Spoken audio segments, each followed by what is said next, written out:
टूट जाही माया के बंधना। मोला छोड़ के जाना है रे दीवानी तोला परदेसिया के अंगना। रे जाना जाना रे दीवानी परदेसिया के अंगना। काली पर जाही तोर फेरा फिर आही विदाई के बेरा।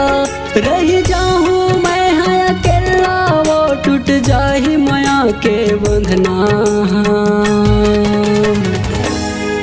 मोला छोड़ के जाना है रे दीवानी तोला परदेसिया के अंगना। ते जाना जाना रे मयारू परदेसिया के अंगना।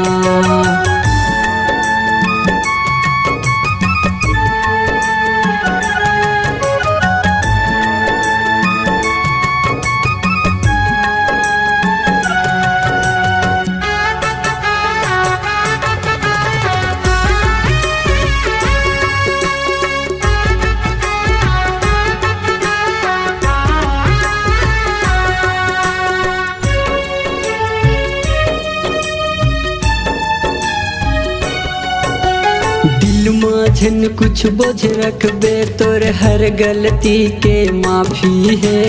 हाबे कबूता देखे ले बे बस अत का मोर बर काफी है।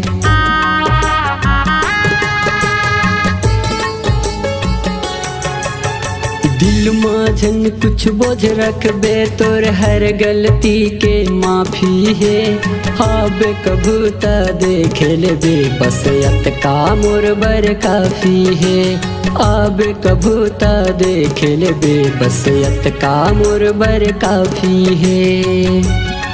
मजबूरी बता के छोड़त हंस मोर गमले नाता जोड़त हंस।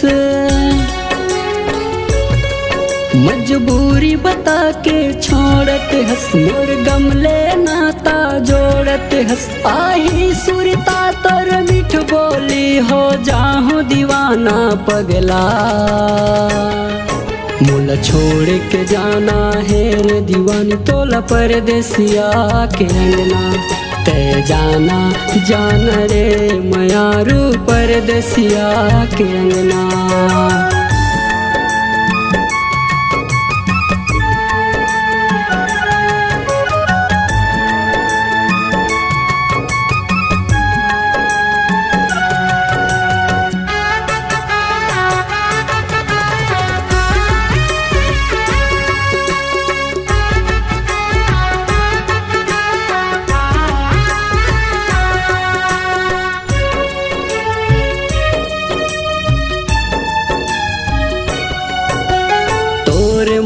रग रग में बसे है कैसे तोला भुला वो।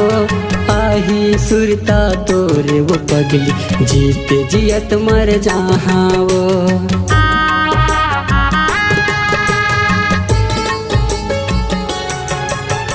तोरे माया रग रग में बसे है कैसे तोला भुला वो। आही सुरता तोरे वो पगली जीत जियत मर जहाँ वो। आही सुरता तोरे वो पगली जीत जियत मर जहाँ वो। का कर ले कहीं कल्पना मोर हो जाए जिंदगी सुनना।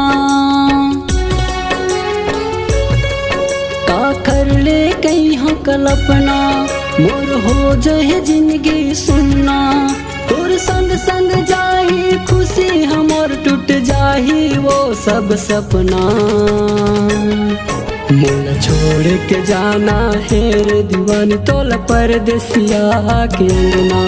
मोला छोड़ के जाना है रे दीवानी तोला परदेसिया के अंगना। काली पर जाही तोर फेरा फिर आही विदाई के बेरा। रही जाऊँ मैं है अकेला वो टूट जाही माया के बंधना। मोला छोड़ के जाना है रे दीवानी तोला परदेसिया के अंगना। मोला छोड़ के जाना है रे दीवानी तोला परदेसिया के अंगना। ते जाना जान रे दीवानी परदेसिया के अंगना। ते जाना जान रे दीवानी परदेसिया के अंगना।